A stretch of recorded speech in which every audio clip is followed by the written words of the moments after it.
Hello students, in previous chapter we have discussed the introductions part of measurement.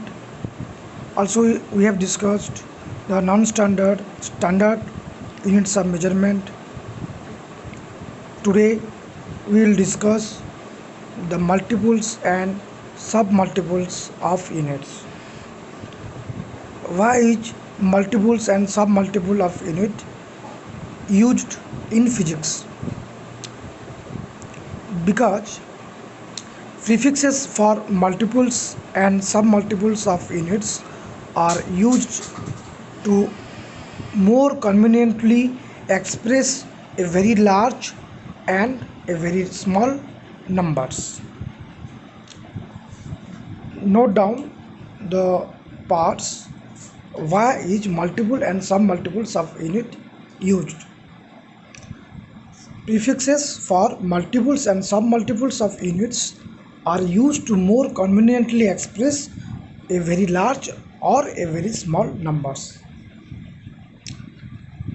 For examples, basic unit of length is meter. We all know that basic unit of length is meter.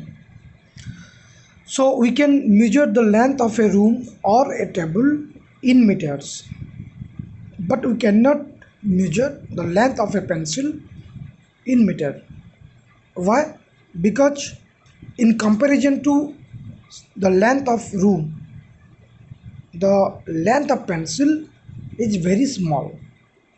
So here we can use smaller length, which is below the meter, to express the length of pencil, which is each centimeter. Still smaller length we will express still smaller length, like thickness of a coin or thickness of a scale, can be expressed in millimeters.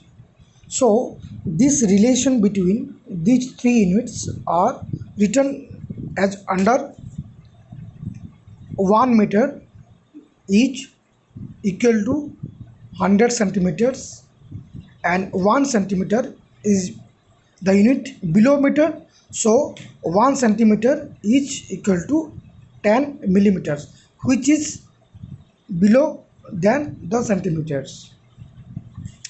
Now we want to measure the distance between two cities.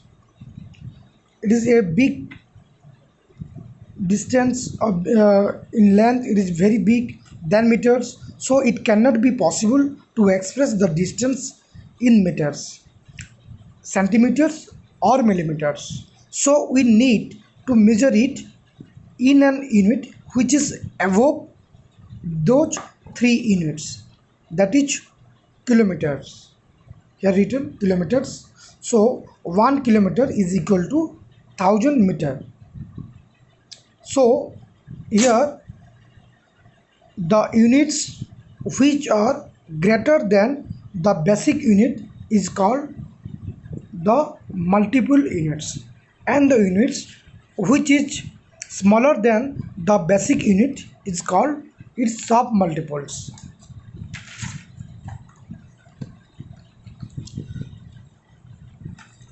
So multiples and sub multiples, we all know the units which is greater is called multiples, and the units which is smaller is called its sub multiples. Now we have to see the table number 2.1. All of you see the table 2.1. Here the multiples and sub multiples of units of length, mass and time is there given.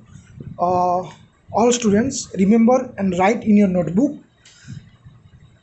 Then going to the prefixes used in SI units. The prefixes used SI units as SI units. So prefixes is a kind of word used before the name of an SI unit to get a bigger value or a smaller value of the unit. Like I'm writing here the three common prefixes, that is kilo, centi and milli. In kilo, kilo means it is a prefix which denotes 1000. Kilo means 1000. 1 kilo means 1000. So the unit of length is meter. So 1 kilometer means 1000 meters. 1 kilo means 1000. 1000 meters. 1 kilometer is equal to 1000 meters. Likewise, centi is a prefix which denotes 100, means 100, or here we can write like this 100. Likewise, milli is a prefix which denotes 1000, or you can write like this 1000. So now length measuring devices are there. Various types of devices which are commonly used for measuring the length.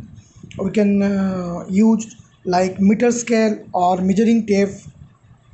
So it is very convenient to use measuring tape rather than meter scales, because a meter scale is made up of metal or plastic which cannot be bent, which can't bend, but a measuring tape is however made up of flexible materials which can bend easily. So in a straight line, when we measure a straight path, we can use like measuring meter scale, but measuring tape is very flexible material, made up of very flexible material, so it can be used conveniently in all purposes. Now, to measure the length of a curved line, here is a curved line is there, it is a wavy line, we can say it is a wavy line, and we cannot measure the length of a curved line by using a scale directly, because scale is a straight line, so we cannot measure the curved line with a straight line devices. So the length of a curved line can be measured by using a thread and a scale. The procedures are given in your book, the 6 point are there. So it is a point is called knot. We can measure the curved line using a thread, and the point between A and B of a thread can be measured later by using a scale. So now dear students, do your activity 4 and 5 in your notebook, in your white pages. Activity 4, you can write, an activity 5 to measure how we can measure the thickness of a coin. So read this part. We'll later discuss about the activity 5 and the measurement of area.